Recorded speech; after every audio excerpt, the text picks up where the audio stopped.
Your Excellency, a very warm welcome to Brisbane. Thanks for talking to India News and congratulations on becoming the Indian High Commissioner to Australia. We are very certain that your tenure will produce great results as far as our strategic and diplomatic relation is concerned. A very warm welcome, sir. Thank you. Thank you very much. It's a pleasure to be here in Australia and a particular pleasure to be here in Brisbane and Queensland.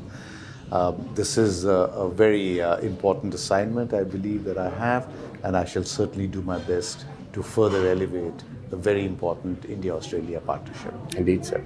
So how does India look at Australia in its foreign policy calculus, especially with the rise of the significance of Quad in the recent times?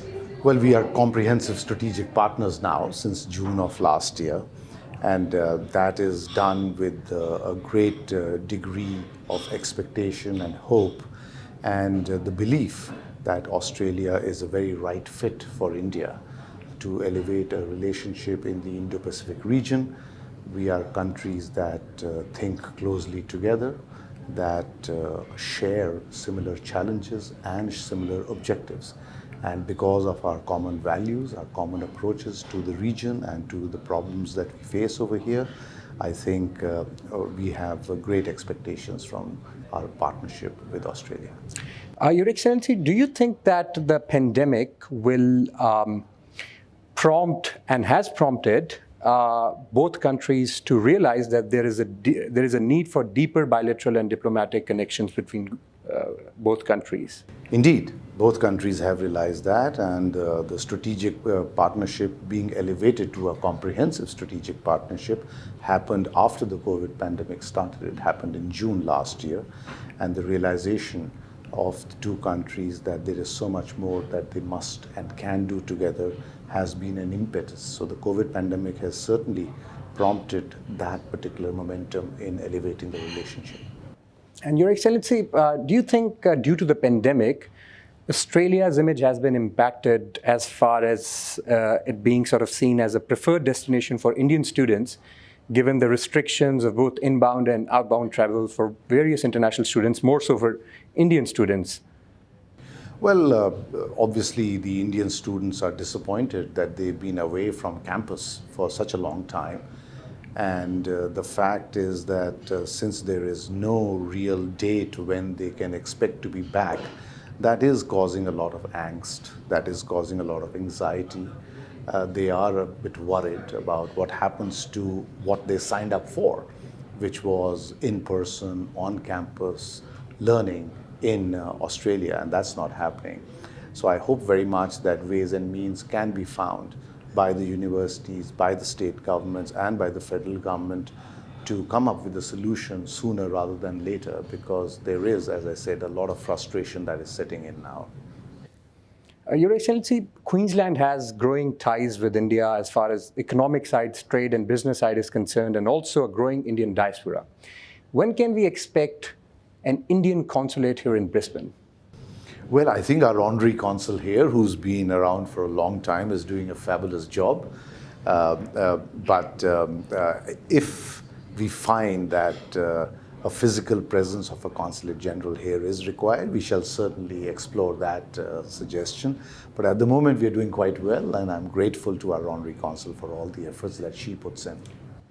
Your Excellency, in your recent observations in the Indian Technology Hub Summit, you said, and I quote, "There is a need for more action in business and trade while political and diplomatic relations have deepened considerably."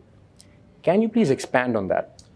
Yes, I do find that while the trade and economic relationship between India and Australia is quite sound, it is on a sound footing, there is much more that can be done, and the numbers can be far more attractive than they are at present, both for trade and for investment.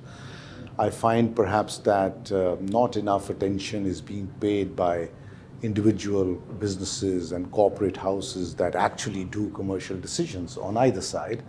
And I need to find ways, we collectively need to find ways to enthuse those business managers, business leaders to pay more attention to the other country and try and do what is clearly possible. Your Excellency, why have we not been able to formalize the comprehensive economic cooperation agreement And how far are we from inking that? Well, we engaged in a large number of rounds some years ago and made progress on that. Then the negotiations got subsumed in the larger negotiations of the RCEP, of which both India and Australia were a part. And so the bilateral part of it got subsumed, as I said. Then, of course, the RCEP did not work and turn out the way we had expected it would. So we had to then walk away from that and not be a party to that. Following which, Australia has been very understanding of our position. And now there is a move again for a bilateral comprehensive economic cooperation agreement between India and Australia. The two sides are talking about it, and I hope very much that we can begin actual negotiations soon. What are some of your priorities as the Indian High Commissioner to Australia? More than one, but certainly the economic part of our relationship is a very high priority for me. I've just explained that I believe there is much more that can be achieved, and I would certainly put it at the top of my agenda to find ways and means to do more. I also feel that we can do a lot more in terms of educational partnerships. What I mean is partnerships between academic institutions, universities, more exchanges between them, more collaborations, more joint research. I think there's much that can be done because the strengths of the Australian higher educational institutions and the Indian ones are very complementary. I believe that it can be a win-win if they synergize that. So that would be another priority. A third priority would be to try and see how some very important research and innovation and inventions that come out of Australian institutions and organizations, how that can be monetized and commercialized using India as a springboard for the orders. Because if orders for those particular researches and inventions were to come from India, the market of the size of India, I think taking those inventions up to scale would be that much more easier. And once again, that ought to be a very important, attractive idea for Australian organizations. So I would hope to work with them to see how we can partner with Indian counterpart organizations and industry much more. Your Excellency, it was a pleasure talking to you, and we wish you best of luck on your tenure as the Indian High Commissioner to Australia. Thank you very much. Delighted to be here, delighted to be in Queensland, and I hope to, with the help of everybody, achieve at least some of my objectives. Well, I'm delighted that India News is so active, particularly in trying to promote the relationship between India and Australia. I thank India News for giving me this platform to reach out to your audience, to your listeners and to your viewers, and I wish India News all the very best. Pleasure talking to you, sir. Same here. Thanks for talking to India News TV. Thank you very much.